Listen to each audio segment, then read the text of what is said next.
What do you do after a movie has come to a close? I'm betting if there's enough room for you to do so, you try and come up with your own interpretation of what you've just seen. We all do it. It makes us feel big and clever and like we've achieved something, even though we actually just sat in a dark room for 2 hours. Sometimes these humdrum concepts actually have a touch of logic behind them. The more you think about it, the more they start to make sense. Then you post it on the internet, and if someone agrees with you, forget about it. It's now a fact. I'm Simon from What Culture, and this is 9 insane movie theories that actually make sense. Number 9. The mayor in Jaws has been covering up shark attacks for years. So we're in Bizarro land already. That didn't take long. But, short life lesson. If you're a mayor of a town or of a city, don't cover up shark attacks. It's weird, and it doesn't sort the problem at all. It's like when your mum told you to tidy your room and you just put all that crap under the bed instead. But when the body of a young girl is discovered in Amity, Mayor Larry Vaughn refuses to close the beaches because of tourism, even though new police chief Martin Brody is adamant he does. The beaches are open and the people are having a wonderful time. Amity, as you know, means friendship. Money is more important than life, clearly. The key here, however, is that Brody is the new chief of police. While Jaws is structured to make it seem like this death is the first in a series of attacks, there's a theory that suggests the mayor has been covering up things for years in order to keep the economy of this town ticking over. What if the last police chief was on the take too, hence why nothing was done about it? It's just one big cover-up. But now with a new face on the scene, things have changed. May just be true when you think about it. Number 8.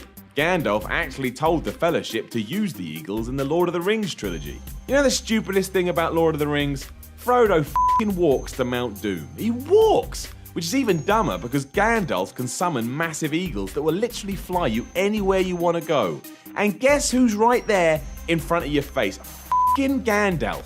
What are you doing, you moronic hobbit? Thing is though, Gandalf technically did instruct the Fellowship to use such a method of transportation. When the bearded wizard is facing off against the Balrog on the bridge of Khazad-dûm, what were his last words? They were, "Fly, you fools." Now, many believe this to be a figure of speech, fly meaning to run, get out of here, bust a move.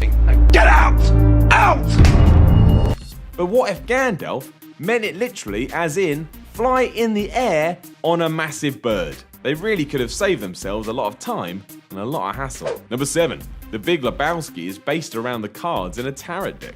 While there may be countless theories as to what the Big Lebowski really means, one of the weirder ones comes in the form of a tarot deck. You know, those cards that pretend to tell your future with pictures. Those things. To break such a concept down, for starters we have the dude taking on the role of the fool, who is shown falling off a cliff in some tarot decks. Given the dude falls over a lot in the movie, there is some reasoning there. Next, we have Walter, a man who has a brash attitude and a love of guns. I'm crazy!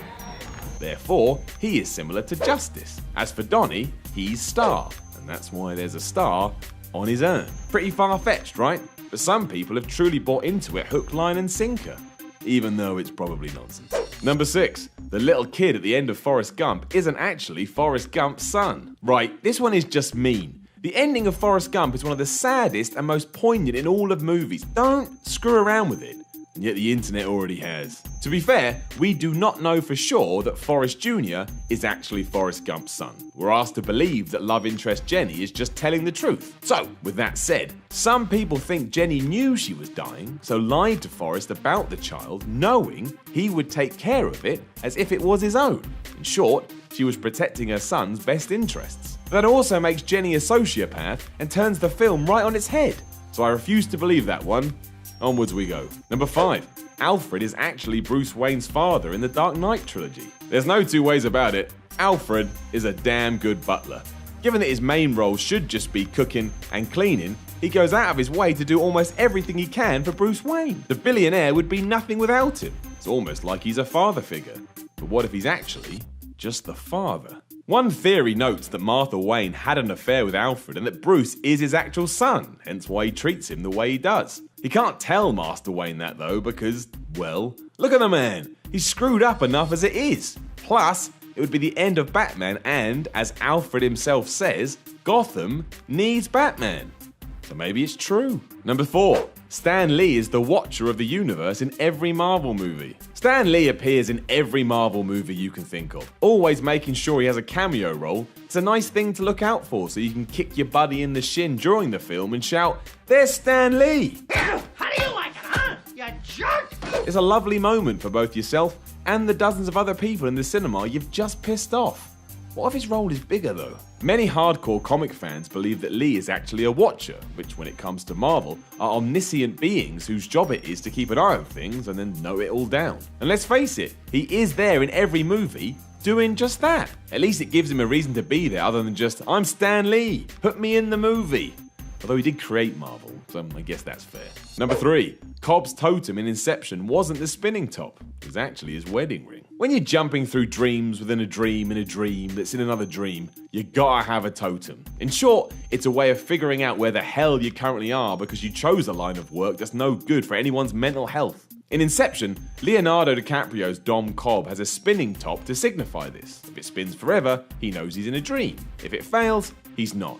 Some people, though, think his totem was actually his wedding ring. It sounds like hullabaloo at first, but it's a fact that Cobb's wedding ring can be seen in every single dream scene and never in any scenes that are set in the real world, which is actually rather interesting. No one has ever clarified it either, so you're gonna have to make your own mind up. Number 2, Labyrinth is a metaphor for a teenager's onset of puberty. There's always one, isn't there? Always got a sneaker theory about how a kid's film is actually about the journey into adulthood. With Labyrinth, however, it may be a little more cut and dry. To begin with, the plot of Labyrinth is a young girl searching for a baby. I mean, that's pretty obvious as to what the subtext may be straight away. Next, she is trapped in what is essentially a maze, which is, as we know, an odd and constantly changing place that's difficult to emerge from. So that's now 2 for 2. Then there's David Bowie's Jareth. He thrusts and gyrates his way through the film, which could indicate he's the representation of something else a young lady's gonna have to put up with. Horny teenage idiots. Hard to argue that one. Labyrinth will never be the same again. Number 1. The king and queen from Frozen are actually Tarzan's parents. That's gibberish, that. They are literally just words someone's put together. They're 2 separate movies! Stop crossing the streams. Here's the rundown, however. In Frozen, the king and queen of Arendelle, also Elsa and Anna's parents, go away and are then killed when their ship is destroyed in a storm. Nice and light kid stuff there. In Tarzan, the opening scene is a flaming ship that's caught fire because of a storm, and the only survivors are a man, a woman, and a baby. They get to shore, mum and dad are basically eaten by a cheetah, the kid survives, becomes Tarzan, classic stuff. I'm sure you've already figured it out, but a very popular fan theory suggests Tarzan's parents are the king and queen of Arendelle. It does fit, and even Chris Buck, the director of Frozen, is a fan of the idea. And he worked on Tarzan too, so we can just say it's the truth. A horrific, very depressing truth. Good work, team. Know of any other crazy fan theories? Let us know in the comments below, and then don't forget to like, share, and subscribe. I'm Simon from What Culture, and I'll chat to you again soon.